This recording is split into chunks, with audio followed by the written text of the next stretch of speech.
مظلوموں کا ساتھی ہے الطاف حسین، ساتھی مظلوموں کا ساتھی ہے الطاف حسین، جو ظلم سے ڈٹ کر لڑتا ہے، جو پاکستان کو نہیں کیڑا کاٹنا چاہیے. وٹ از دس یار؟ آپ ایم کیو ایم کو ختم کرنا چاہتے ہیں نا، یہ سب کچھ بند ہو جائے گا تو شاید ایم کیو ایم کی ضرورت نہ پڑے، کہ جو آج کا موجودہ پاکستان ہے وہاں کے علاقوں کے لیے علیحدہ وطن، لہٰذا آپ کا وطن بن گیا، نکلے یہاں سے. جو مہاجر تھے، مہاجر کون تھے؟ تو وہی پنجاب کے لوگ، انہوں نے فوج کو برا بھلا کہنا شروع کیا نا. مہاجر نام پہ نہیں آئے تھے، اسلام کے نام پر آئے تھے. یہ سندھیوں کے خلاف بھی ایک اقدام تھا. پنجاب کی یوں سمجھ لیجیے کہ اس کی ہیجمنی کا آغاز ہوتا ہے وہاں. جو قتل میں ملوث تھا سید اکبر نام کا، آج تک ریاست پاکستان نے ان کو پیسے دیے ہیں، کوئی طبعی موت نہیں تھی، باقاعدہ ان کو مارا گیا تھا اس طرح سے. مہاجر محترمہ فاطمہ جناح کا بھرپور ساتھ دیتے ہیں. لالٹین اس کتیا کے گلے میں ڈالتے ہیں یہ کہہ کر کہ کراچی میں کافر لوگ بستے ہیں، لڑکیوں کو اغوا کیا جاتا ہے، فائرنگ کی جاتی ہے، کتنے ہی لوگ شہید کر دیے جاتے ہیں. بلدیہ فیکٹری کا واقعہ دیکھ لیں. پورے پاکستان پہ جبرن اردو کو بھی تو سرکاری زبان کے طور پر مسلط کیا گیا تھا. کوٹا سسٹم کیا بھٹو نے بنایا تھا یا لیاقت علی خان نے بنایا تھا؟ وزارت اعلیٰ کا حلف اٹھانے کے بعد سب سے پہلے لیاری جا کر وہاں اسی گینگز کے کرمنل کے سامنے جو ہے وہ سر جھکا رہے ہیں. تو یہ گینگز پالے گئے باقاعدہ. ہم نہ پولیس ہیں، نہ رینجرز ہیں، نہ فوج ہیں. باغ رضوان میں ہمارے ٹارچر شروع ہوتے تھے، ہم تو باقاعدہ یہ کیا کرتے تھے. کوٹا بھی مقرر کیا تھا، ان کو 40% بھی نہیں دیا گیا. لیکن 72 کے جو لسانی فساد ہوئے بھٹو صاحب کے زمانے میں، اس وقت ایم کیو ایم نہیں تھی، الطاف بھائی سیاست میں نہیں تھے. کراچی کے عوام مطلب آپ کس سے سوال کریں اور کس کے پاس اپنا رون.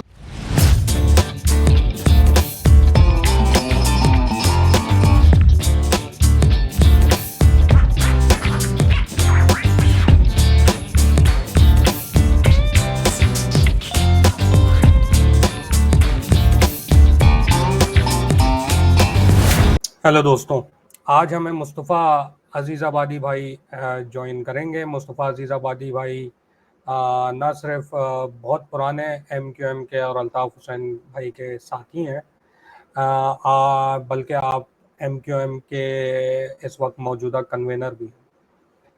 آپ ایک پوئٹ بھی ہیں، آپ ایک رائٹر بھی ہیں، اور سب سے بڑھ کے آپ اپنے آپ کو ایک الطافسٹ بھی کہتے ہیں. آج ہم مصطفیٰ بھائی سے بہت سی ایسی باتیں کریں گے جو شاید آپ میں سے کچھ لوگوں کو نہ پتہ ہوں، یا آپ میں سے کچھ لوگ ان حقیقتوں کو نہ جانتے ہوں، یا شاید آپ کے پاس تصویر کا ایک دوسرا رخ ہو.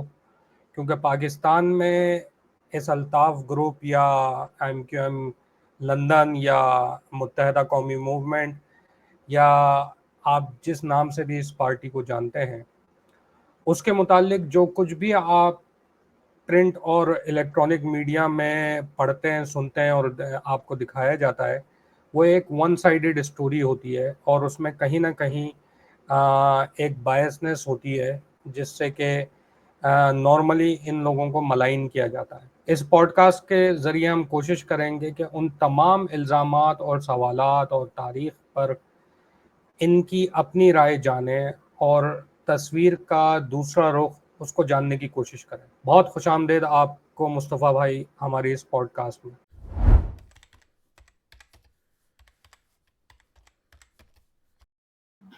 میں آپ کا بھی فرحان بھائی، آپ کا، شہریار بھائی کا، اور غلام نبی مصطفی صاحب کا، آپ تو سب کا شکریہ ادا کرتا ہوں کہ آپ نے مجھے مدعو کیا اپنے پروگرام میں، اور میں آپ کے اور جتنے بھی آپ کے ویورز ہیں ان سب کی خدمت میں آداب پیش کرتا ہوں. اچھا مصطفیٰ بھائی، اب اسٹارٹ کرتے ہوئے میں آپ سے جو پہلا سوال، تھوڑا سا آپ سے بیک گراؤنڈ جاننا چاہوں گا. ویسے تو ہمیں پتہ ہے کراچی کی، ہم لوگ اس زمانے میں ہم نے آنکھیں کھولیں اور ہوش سنبھالے، جب خاص طور پہ میرا اور شہریار کا، جی این بھائی تھوڑے سے ہم سے سینئر ہیں تو انہوں نے اور چیزیں دیکھی ہیں، مگر ہم لوگوں نے جب ہوش سنبھالا تو 92 کا آپریشن اپنے زوروں پر تھا، کیونکہ 93 میں نے میٹرک کیا ہے، 92 میں 9th کلاس میں تھا. تو بہت ساری چیزوں کا مشاہدہ ہم نے جو ہے اپنی آنکھوں سے کیا ہے. ظاہر ہے اس کی ایک پوری ہسٹری ہے ان ساری چیزوں کی، اس پہ اگر آپ چاہیں تو روشنی ڈال سکتے ہیں. لیکن جو ہے ہم نے جب دیکھا تو ہم نے، کیونکہ ہم لوگ کارکن تو تھے نہیں، ووٹر بھی نہیں رہے تھے اس زمانے میں، کیونکہ ایج ہی نہیں تھی ہماری ووٹ ڈالنے کی، مگر جو ہم لوگ مستقل خبروں میں، نیوز میں اور اپنے آس پاس ہوتے ہوئے دیکھتے تھے کہ وال چاکنگ کر رہے ہیں لڑکے، جھنڈے لگا رہے ہیں، جلسے ہو رہے ہیں، اس میں جا رہے ہیں کراچی میں، روزانہ 20 سے 25 لوگ جو ہیں وہ اپنی جانوں سے جا رہے ہیں، اور پھر جگہ جگہ محاصرے ہو رہے ہیں، لوگوں کو گھروں سے باہر نکال کے آنکھوں پہ پٹی باندھ کے گراؤنڈوں میں بٹھایا جا رہا ہے، بالکل وہ جیسے ایک وہاں سے خبریں آتی تھی مقبوضہ کشمیر میں اس طرح ہوتا تھا، اور وہی سین کراچی میں. تو یہ اس ماحول میں آپ کو یہ بتا رہا ہوں، اس بیک ڈراپ میں ہم لوگ جوان ہو رہے تھے اس ٹائم پہ ہم لوگ، اور کراچی میں ہڑتالیں ڈیلی ہوا کرتی تھیں. تو ہم لوگ جہاں گلشن اقبال میں رہتے تھے، ہڑتال ہوتی تھی اور ہم لوگ روڈ پہ کرکٹ کھیلتے رہے مین روڈ کے اوپر. تو ہمیں تو یہ ہوتا تھا کہ یار چلو ہمیں جگہ مل گئی ہے کھیلنے کی. باقی جو کچھ ہو رہا تھا وہ اس کی نہ ہمیں اس ٹائم پہ اتنی سمجھ تھی نہ وہ. پھر ہم لوگ پاکستان سے 25 سال سے باہر ہیں، نکل گئے، جب ہوش سنبھالا یہاں آ کے بہت ساری چیزیں اب ہسٹری کی ہم نے جب اسٹڈی کرنا شروع کی تو بہت سارے ہمارے سوالات تھے جو ہم اب پروگرام میں کریں گے بھی آپ سے.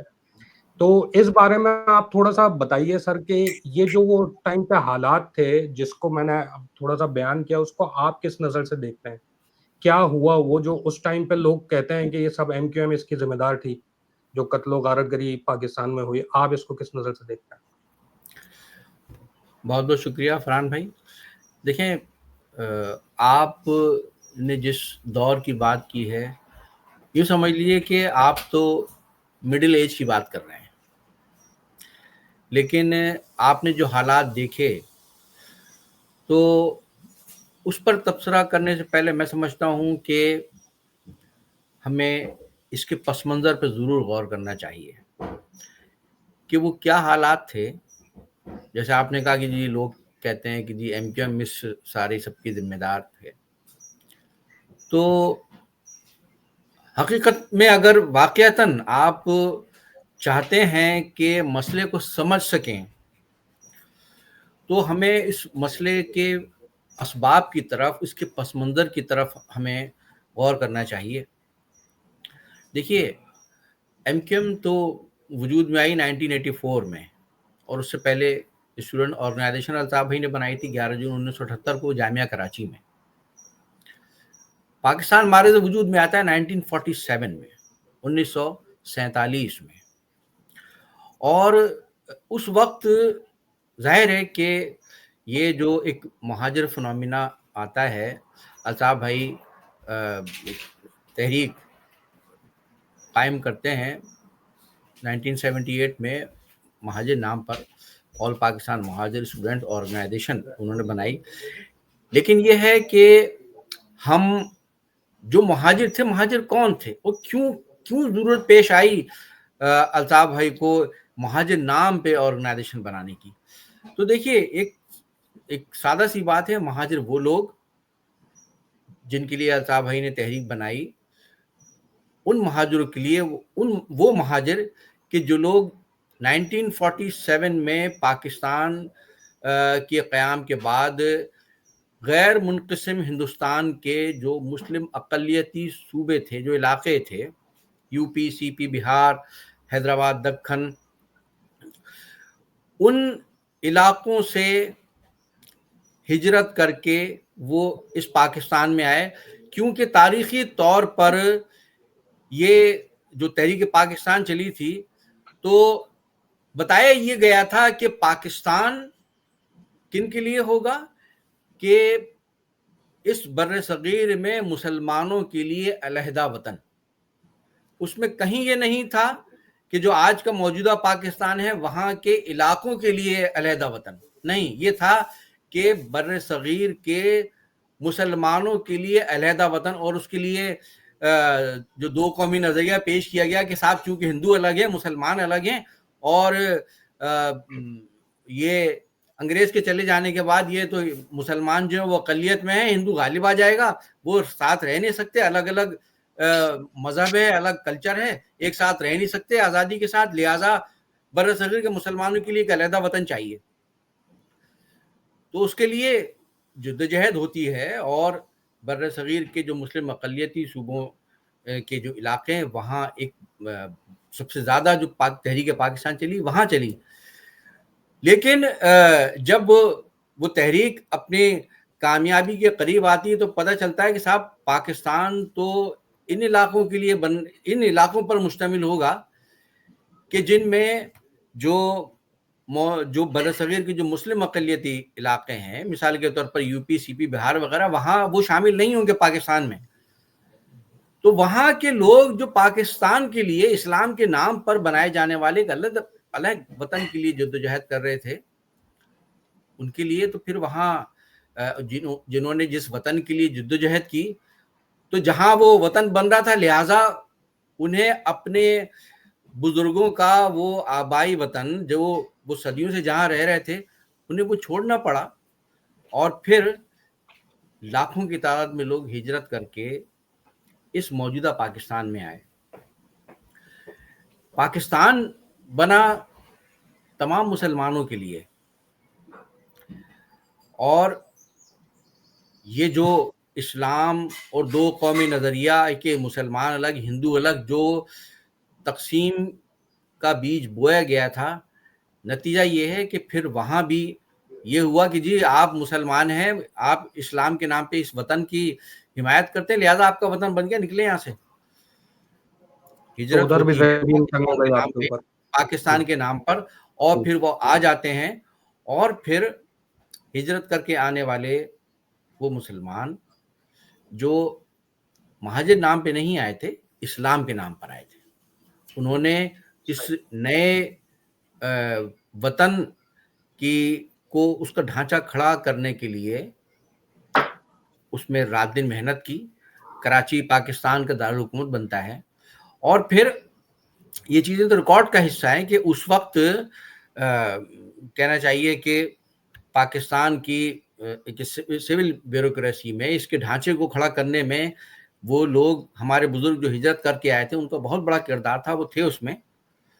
بالکل. لیکن جب کیپٹل کو یہاں سے شفٹ کر دیا جاتا ہے اور پھر جو فیصلے کیے جاتے ہیں اس وقت کی اسٹیبلشمنٹ کی جانب سے کہ یہاں سے کیپٹل شفٹ کرنے کے بعد جہاں کیپٹل شفٹ کیا جاتا ہے وہ تو شہر کوئی تھا ہی نہیں، شہر تو بنایا گیا، جنگل تھا، وہ اسلام آباد جس کو نام دیا گیا وہ کوئی شہر نہیں تھا، وہاں بنایا گیا.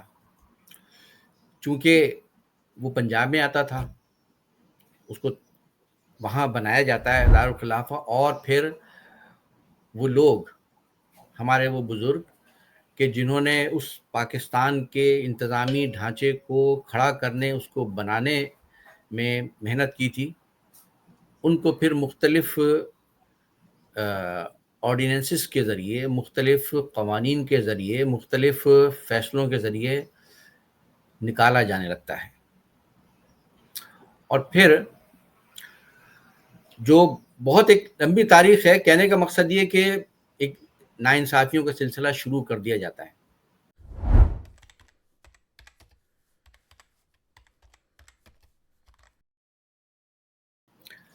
سر ادھر میں ایک چیز معذرت کے ساتھ ایڈ کروں گا، اس کو بھی سوال کو جوڑ لیے گا.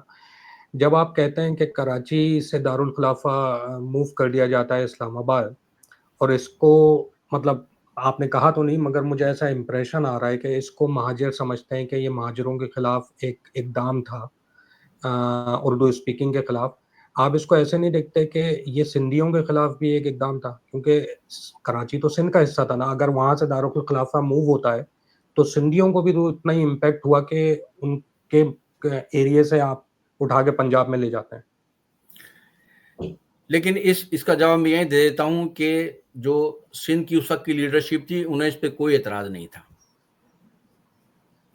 ان کی طرف سے اس پر آج تک یہ نہیں کہا جاتا کہ تھی کیوں آپ یہاں سے دارالخلافہ لے گئے.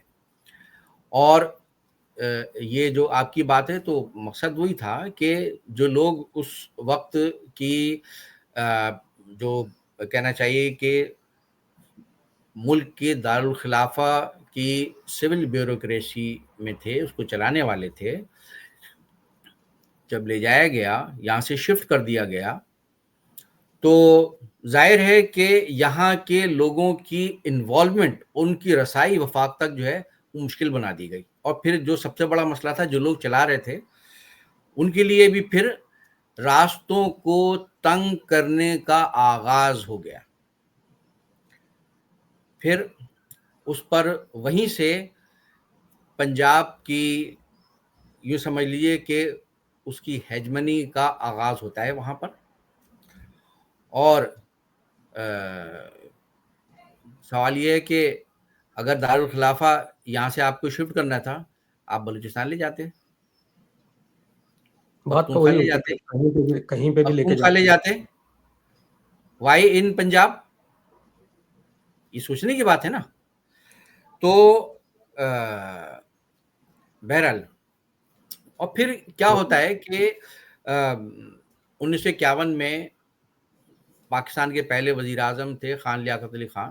اس سے پہلے 48 میں قائد اعظم کی جس طرح سے ایک پرسرار موت ہوتی ہے, جس کو الطاف بھائی بھی کئی مرتبہ یہ پیش کر چکے ہیں, بتا چکے ہیں اس کے حوالے سے مختلف, کہ وہ بیسیکلی وہ طبعی موت نہیں تھی, وہ قتل تھا. اس طرح سے کہ ان کو اس حالت میں بھی کراچی سے زیارت لے جایا گیا کہ جہاں پہ اسپتال نہیں تھے, جبکہ وہ بیمار تھے. اور پھر اس کے بعد جب ان کی طبیعت سیریت بہت خراب ہوتی ہے تو ان کو وہاں سے کراچی لانے کے لیے بھی جو ایمبولینس بھیجی گئی تھی, جو گاڑی تھی, وہ خراب تھی. یہ تو ریکارڈ کی بات ہے.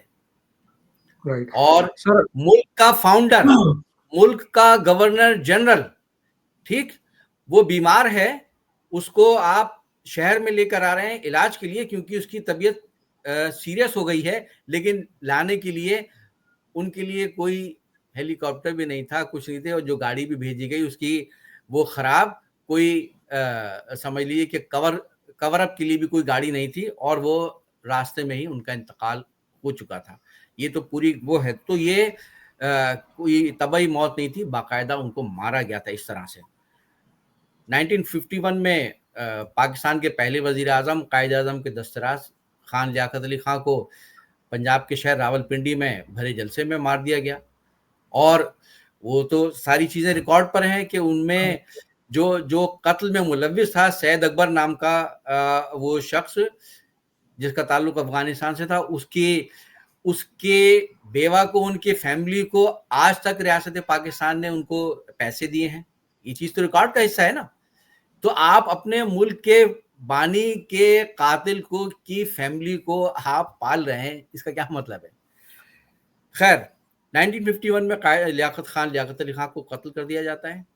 اور اس کے بعد جو پاکستان میں جس طرح سے صورتحال ہوئی ہے کہ وزرائے اعظم کس طرح سے ہٹائے جاتے رہے, اور پھر بالآخر 1958 میں ملک میں پہلا مارشل لا نافذ کر دیا جاتا ہے. General Ayub Khan martial law لگاتے ہیں, اور انہوں نے جس طرح سے ظاہر ڈکٹیٹر تھی, اور پھر ان کے دور میں ہی باقاعدہ آرڈیننسز, صدارتی حکم نامے جاری کر کے سول سروس میں جو بچے کچے جو مہاجر تھے, جو کیپٹل شفٹ ہونے کے بعد وہاں چلے گئے تھے اپنی سروس کو جاری رکھنے کے لیے, ان کو نکالا جانا شروع کر دیا جاتا ہے. نکالے گئے جو بچے کچے مہاجر تھے. اور پھر پنجاب سے, پختونخوا سے لوگوں کو بھرتی کیا جاتا ہے.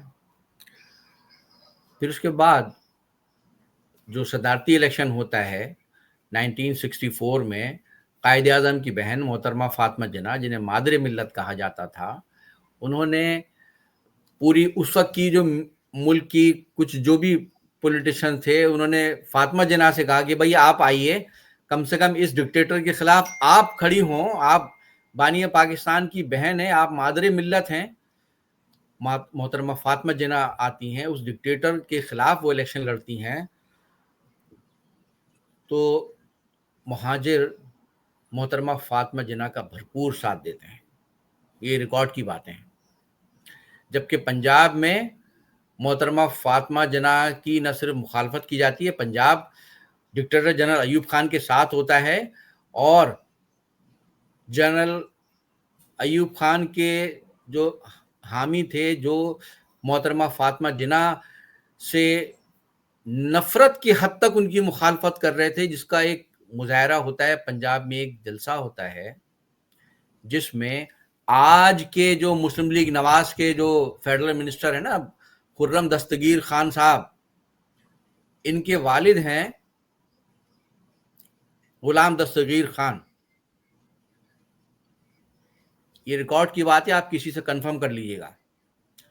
پنجاب میں جلسہ ہوتا ہے اور یہ خرم دستگیر کے والد غلام دستگیر خان ایک کتیا کے گلے میں، محترمہ فاطمہ جناح کا نشان تھا لالٹین، لالٹین اس کتیا کے گلے میں ڈالتے ہیں اور اس کتیا کے اوپر بھی لکھا جاتا ہے فاطمہ جناح، اور کہتا ہے محترمہ فاطمہ جناح کا الیکشن جب وہ ایوب خان کے خلاف لڑی تھی، وہ زمانہ یاد ہے.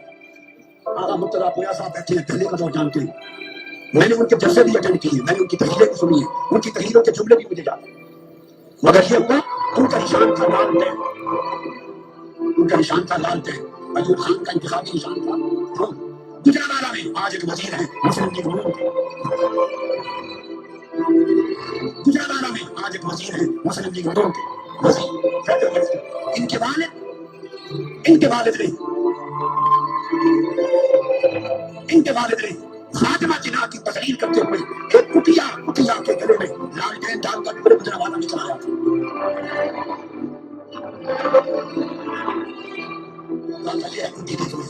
یہ اثر قائد اعظم کی بہن کے ساتھ کیا. ان کو جب فاطمہ جناح نے جنرل ایوب خان کی مخالفت کی تو جنرل ایوب خان نے ان کو کہا کہ یہ انڈین ایجنٹ ہے. یہ ریکارڈ کی بات ہے میرے بھائی، وہ اخبارات کی خبریں ریکارڈ پر موجود ہیں. تو چونکہ مہاجروں نے صدارتی الیکشن میں محترمہ فاطمہ جناح کا ساتھ دیا تھا، وہ تو جعلی جھلو الیکشن کے ذریعے ان کو ہرا دیا گیا، تو سزا دینے کے لیے کہ مہاجروں نے فاطمہ جناح کا ساتھ دیا ہے، صوبہ سرحد سے پختونوں کو بھڑکا کر یہ کہہ کر کہ کراچی میں کافی لوگ بستے ہیں جو اسلام کے جو رہنما ہیں ایوب خان، ان کی مخالفت کر رہے ہیں، لہذا ان کو کفار سے کو سزا دینی ہے. صوبہ سرحد سے پختونوں کو لایا جاتا ہے اور کراچی کی مہاجر بستیوں پر حملے کرائے جاتے ہیں. جشن فتح کا جلوس نکالا جاتا ہے کراچی میں، اور اس جلوس کے آڑ میں کراچی میں لیاقت آباد، ناظم آباد، یہ جو پاپوش نگر وغیرہ کے ویسی جو علاقے ہیں، ناظم آباد کے کئی علاقوں میں حملے کرائے جاتے ہیں. کورنگی میں حملے کرائے جاتے ہیں، گھروں کو آگ لگائی جاتی ہے، لڑکیوں کو اغوا کیا جاتا ہے، فائرنگ کی جاتی ہے، کتنے ہی لوگ شہید کر دیے جاتے ہیں. کیا قصور تھا مہاجروں کا؟ انہوں نے فاطمہ جناح کا ساتھ دیا تھا. الیکشن میں یہ جمہوری حق ہوتا ہے، کسی کو بھی دیں ووٹ. تو یہ ہوا، اور پھر چونکہ مہاجروں نے ساتھ دیا تھا محترمہ فاطمہ جناح کا، لہٰذا اس وقت کی جنرل ایوب خان کی حکومت نے چن کر مہاجروں کو سول سروسز سے نکالا، سب کو، کہ یہ سب لوگ جو ہیں یہ فاطمہ جناح کے حامی ہیں. تو یہ سب کچھ ہوتا رہا. جو کچھ اس وقت تو ایم کیو ایم نہیں تھی نا 1964 میں، اس وقت تو الطاف بھائی بھی جو ہے وہ بچے تھے 64 میں، تو نہ ایم کیو ایم تھی نہ الطاف بھائی سیاست میں تھے. یہ کچھ ہوا جو میں آپ کو بتا رہا ہوں. پھر ان کی حکومت ختم ہوتی ہے اور پھر ایک اور ماشاء اللہ آ جاتا ہے جنرل ایوب خان کے بعد جنرل یحییٰ خان. ماشاء اللہ جو ہے وہ کنٹینیو رہتا ہے، ملک 2 لخت ہو جاتا ہے، اور بھٹو صاحب اقتدار میں آ جاتے ہیں اس وقت کی فوجی لیڈرشپ کے تعاون سے. ظاہر ہے پیپلز پارٹی فوج نہیں بنائی تھی، فوج ہی ان کو اقتدار میں لائی تھی. وہ انہوں نے آنے کے بعد جو انہوں نے فیصلے کیے، وہ فیصلے بھی لسانیت پر وہ مبنی تھے، جن میں سب سے بڑا جو اس کی جو ایک مثال ہے وہ کوٹا سسٹم ہے. کہ کہا یہ گیا